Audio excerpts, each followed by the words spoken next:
저는 45 여자입니다. 결혼을 한 지는 1년이 조금 넘었고요.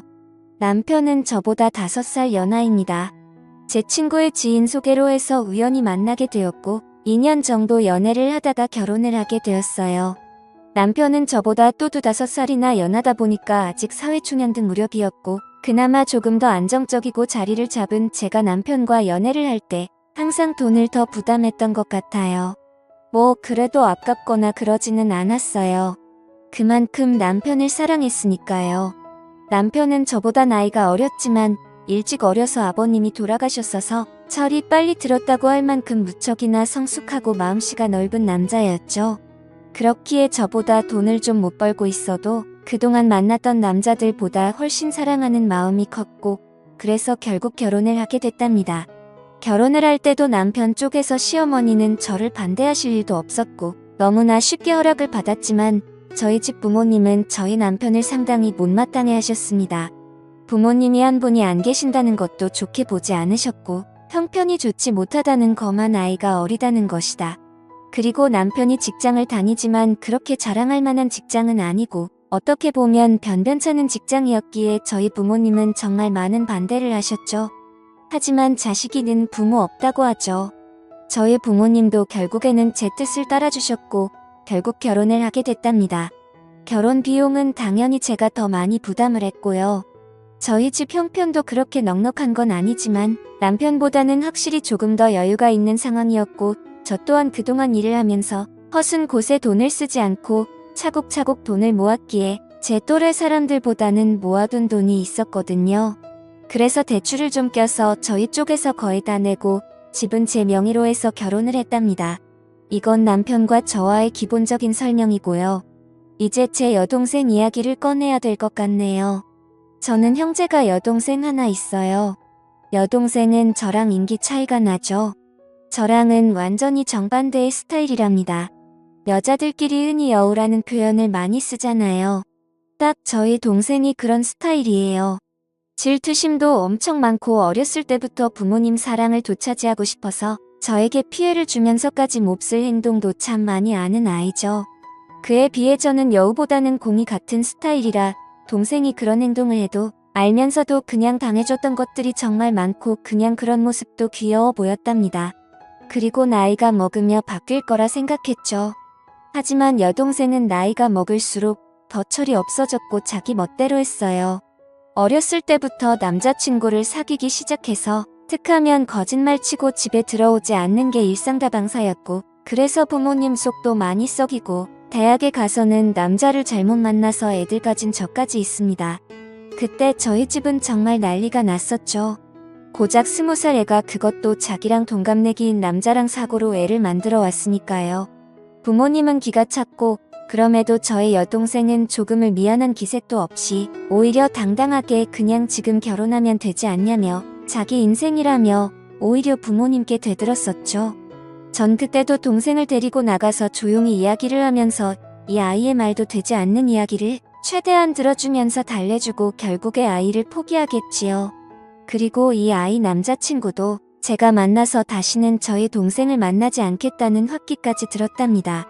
저 또한 정말 너무나 허강하고 동생한테 실망했지만 저희 부모님까지 동생한테 빈을 돌린 바다는 저라도 동생의 이야기를 들어주고 최대한 이 아이의 편이 되어줘야 한다고 생각했어요. 그렇지 않으면 정말 막무가내로 살 아이였으니까요. 여튼 그런 큰 사건도 겪었지만 그때 잠시 조금 철이 들었다는 착각만 들었을 뿐 동생은 계속해서 철없이 막무가내로 생활했어요. 성적도 좋지 않아서 지방에 있는 전문대를 들어갔었는데 거기서도 감신이 졸업을 하고 나와서 거의 1년 가까이는 부모님에게 용돈을 받으며 매일 술을 마시고 남자를 만나며 살다가 돈이 부족하면 저에게도 항상 용돈을 달라고 조르고 결국 제가 동생 손을 부여잡고 동생에게 진지하게 말을 한 후에야 직장이 들어갔습니다. 사무직 일을 하는 직장이 아니고 그냥 매장 관리 쪽에서 직원으로 들어갔죠. 별거 아닌 거였지만 전 그래도 동생이 이제야 자기 힘으로 뭘 한다는 것에 기뻤어요. 여튼 그렇게 이 아이도 조금은 달라지고 있구나라는 생각이 들 무렵 저는 연애를 하기 시작했고 당시 남편에게도 제 여동생을 소개시켜 주셨죠. 결혼까지 생각한 사이였으니까 당연히 제 여동생을 보여준 것이었고, 여동생은 저희 남편은 되게 좋아했었어요. 앞에서도 말했듯이 저희 남편이 저보다 더 성숙한 사람이었고, 그렇기에 여동생이 저희 남편에게 정말 버릇없이 굴고 예의 없이 행동해도 남편은 다 귀엽다라고 하며 여동생의 인석을 다 받아줬어요. 그러다 보니까 어느 순간부터는 여동생이 먼저 저희 남편을 불러서 같이 놀자고 조르기 시작했고요. 저는 그래도 여동생이 저희 남편을 좋아하고 잘 따르는 것을 안 두려고 남편 또한 여동생을 정말 귀여운 동생이라고 생각하는 것이 보여서 결혼 전부터 3명 종종 모여서 많이 놀았습니다. 그리고 여동생이 남편에게 따로 연락을 하고 만나자고 전화를 해도 저는 그냥 아무렇지도 않았어요. 왜냐하면 여동생이 워낙에 철부지다 보니까 친구도 몇 명 없었거든요. 그렇기에 이 아이에게도 의지할 사람이 필요하고 그게 제 남편이면 더할 나위 없이 좋겠다고 생각하는 저였습니다. 남편 또한 저에게 여동생과 연락하거나 둘이 만나는 일이 있어도 항상 저에게 말을 했었죠. 그렇게 관계를 유지하다가 결혼을 하게 돼서 신혼여행을 갈 때도 여동생은 본인도 따라가겠다고 엄청 째를 썼습니다. 그때 정말 해먹었어요. 하지만 남편이 하루 내내 동생을 달래서 겨우 뜯어말리고 다녀왔죠. 그렇게 신혼여행도 다녀오고 행복한 결혼 생활을 하고 있던 무려 어느 날 갑자기 여동생이 저희 신혼집에 찾아왔어요. 그것도 아주 밤늦게 말이죠. 저와 남편은 깜짝 놀라서 무슨 일이냐고 물었지만 대답을 하지 않더라고요. 그래서 바로 저희 부모님께 전화를 걸었더니 여동생이 너무 잦은 예방을 해서 뭐라 한 말이 했더니 집을 나가버렸다고 하더라고요. 저는 여동생에게 어서 집으로 들어가서 부모님께 죄송하다 말씀드리라고 했지만 저희 남편은 저와는 정반대로 동생을 가득히 대접하며 달래줬어요. 동생은 결국 그날 집에 안 들어갔고 저희 집에서 생활을 하기 시작했답니다. 집에 돌아가도 자기를 또 뛰쳐나올 거라고 차라리 여기서 살고 싶다며 몇 달 외칠 일을 써서 저는 끝까지 반대했지만 결국 남편이 허락을 하고 동생은 저희 집에서 생활을 하게 됐죠. 저희 부모님과 저희 집은 꽤 거리가 있었고 그렇다 보니 당연히 여동생은 원래 일하던 곳을 그만두고 저희 집 근처 카페에서 오후에 잠깐 알바로 하는 일을 하며 툭 하면 저희 남편에게 연락을 해서 어디 놀러 가고 싶다며 빼를 썼어요. 그리고 저와 남편이 퇴근을 하고 들어와서 3명 집에 있을 때도 동생은 항상 남편 옆에 붙어 있고 저는 집안일을 하거나 떨어져 있었어요. 더 정확히 이야기하면 여동생이 저를 제투하듯이 남편에게 먼저 가서 아야내 떨고 항상 남편을 졸졸 쫓아다녔죠. 이런 여동생의 모습에 화가 나기도 해서 남편에게 가끔씩 투정을 부린 적도 있지만 남편은 제 여동생이 어렸을 때 그런 큰일도 겪었다는 걸 안타깝게 생각한다면서 저의 투정보다는 항상 여동생을 더 먼저 신경 쓰기 시작했죠. 그리고 저도 여동생을 견제한다는 게 뭔가 말이 안 되고 제 스스로 웃기기도 해서 그냥 신경을 쓰지 않으려고 노력했답니다. 그러던 중에 제가 잠깐 3박 4일로 출장을 가야 될 일이 생겼어요.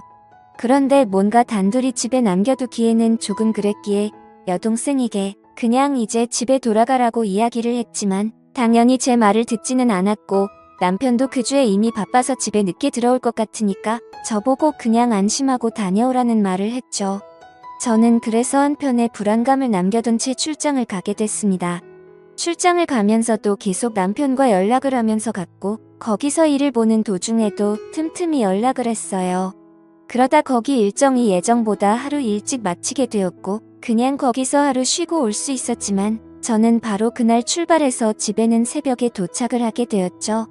그렇게 집 비밀번호를 열고 들어가는데 우선 눈에 보이는 거실에는 안주거리라고 보이는 여러 음식과 함께 술이 있었고 저는 바로 동생 방에 가고 왔지만 동생 없기에 불안한 마음으로 문이 닫혀있는 저와 남편의 침실이 있는 방에 눈을 열었더니 남편과 동생이 한 침대에 누워 있더라고요.